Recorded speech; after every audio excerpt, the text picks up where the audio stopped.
Pada video sebelumnya kita sudah memahami tentang pengertian dari seni musik ini, dan kita juga telah mengenal tentang sejarah dari seni musik ini. Sekarang kita akan mengetahui lagi kenapa sih musik itu bisa enak didengar, bisa enak dinikmati.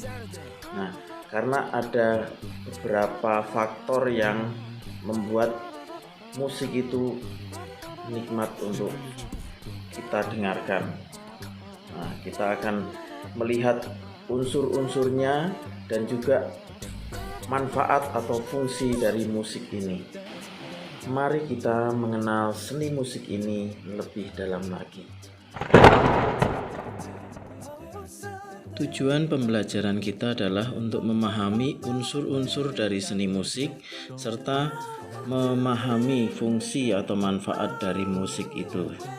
Sebelumnya kita mengenal dulu medium dari seni musik ini. Yang pertama adalah instrumen. Ini berbagai macam peralatan yang dapat menghasilkan bunyi yang memiliki nada untuk bisa diolah menjadi sebuah musik. Kedua adalah vokal.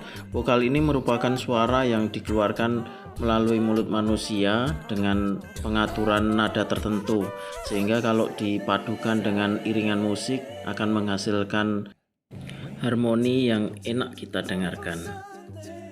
Ketiga adalah perkusi. Ini merupakan instrumen alat musik yang bunyinya karena diketuk atau dipukul. Dan yang keempat adalah ensemble. Ini medium musik yang menghasilkan suaranya sederhana dan terbatas dari sisi pengaturan tangga nada instrumen, namun dapat menambah kualitas harmoni yang indah. Sekarang kita masuk ke pembentukan dari musik itu sendiri, unsur-unsurnya seperti apa. Mari kita simak. Yang pertama adalah melodi. Ini merupakan satu kesatuan frase yang tersusun dari nada-nada dengan urutan, interval, dan tinggi rendahnya disusun secara teratur. Berikutnya adalah irama. Ini merupakan pergantian panjang pendek, tinggi rendah, keras lembut nada dalam suatu rangkaian, atau bisa kita sebut dengan ritme atau yang menentukan ketukan dalam sebuah musik. Birama. Ini merupakan ketukan atau ayunan yang berulang-ulang hadir secara teratur di waktu yang sama. Kalau dalam teks lagu itu ditulis dengan tanda 2/4, 2/3, 3/4, dan sebagainya. Berikutnya dinamika. Dinamika ini merupakan tanda untuk memainkan nada dengan volume yang lembut atau yang keras. Dinamika ini penting karena untuk menunjukkan nuansa suatu lagu sedih, lagu senang, lagu riang, lagu gembira, seperti itu. Macam-macam dinamika di sini yaitu fortissimo itu sangat keras, forte itu keras, mezzo forte itu agak keras, mezzo piano itu agak lembut, piano itu lembut, dan pianissimo itu sangat lembut. Berikutnya tangga nada. Ini merupakan deretan nada yang disusun bertingkat, berjenjang dari nada dasar hingga ke jenjang yang semakin tinggi. Ada dua macam, yaitu diatonis itu tersusun dari 7 buah nada dengan 2 jarak, setengah, dan 1. Kemudian pentatonis itu tersusun dari 5 nada dengan jarak tertentu. Berikutnya unsur tempo. Ini merupakan ukuran kecepatan birama lagu. Jadi semakin cepat dimainkan maka semakin besar pula nilai temponya. Macamnya adalah largo itu lambat sekali, lento itu lebih lambat, adagio itu lambat, andante itu sedang, moderato itu sedang agak cepat, allegro itu cepat, vivace itu lebih cepat, dan presto itu cepat sekali. Berikutnya adalah unsur timbre. Ini merupakan kualitas atau warna bunyi yang dipengaruhi oleh sumber bunyi dan cara bergetarnya benda tersebut. Lalu setiap alat musik itu memiliki suara yang berbeda. Harmoni ini merupakan paduan dari beberapa alat musik yang dimainkan bersama dan dirangkai dengan menggunakan akor-akor yang disusun secara selaras serta ketepatan dari memainkan alat musik tersebut. Dan unsur terakhir adalah ekspresi.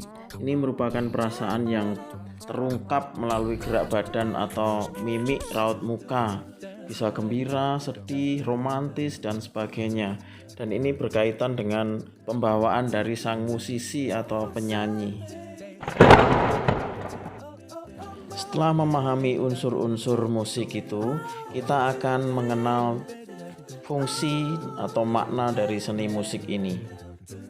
Musik sebagai sarana ekspresi diri, ini maksudnya untuk mengungkapkan perasaan pemain dalam mewakili suasana hatinya atau yang mendengarkan, untuk meluapkan emosi bagi pencipta dan penikmat musik itu. Sebagai sarana komunikasi, musik itu bisa menjadi tanda atau isyarat bahwa suatu acara atau kegiatan itu akan atau sedang dimulai, lalu bisa untuk menyampaikan nasihat, petua, nilai-nilai hidup, dan bisa juga untuk menyampaikan pujian atau menyampaikan kritikan kepada seseorang atau penguasa. Sebagai sarana terapi, musik ini dapat mengobati trauma, gangguan mental, relaksasi, lalu ketenangan batin dengan bermeditasi dengan mendengarkan musik, mendatangkan energi yang positif, juga bisa memulihkan kondisi jiwa. Terus juga bisa untuk meningkatkan kecerdasan pada bayi atau anak kalau sering mendengarkan musik-musik tertentu. Sebagai sarana upacara, jadi musik ini menjadi bagian dari kegiatan-kegiatan keagamaan, ya. Kemudian untuk acara-acara formal itu musik menjadi bagian yang melengkapi acara tersebut. Sebagai sarana pendukung tarian, ini dimana seorang penari akan bisa lebih menjiwai tariannya jika dihadirkan musik sebagai pengiringnya. Sebagai sarana hiburan, jelas musik itu bisa menciptakan suasana hati dan jiwa menjadi tenang dan senang serta bersemangat kembali.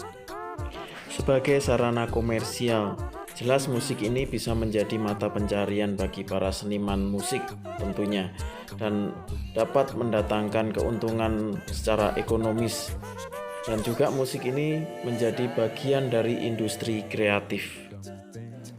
Dan akhirnya musik juga bisa menjadi ciri khas kebudayaan.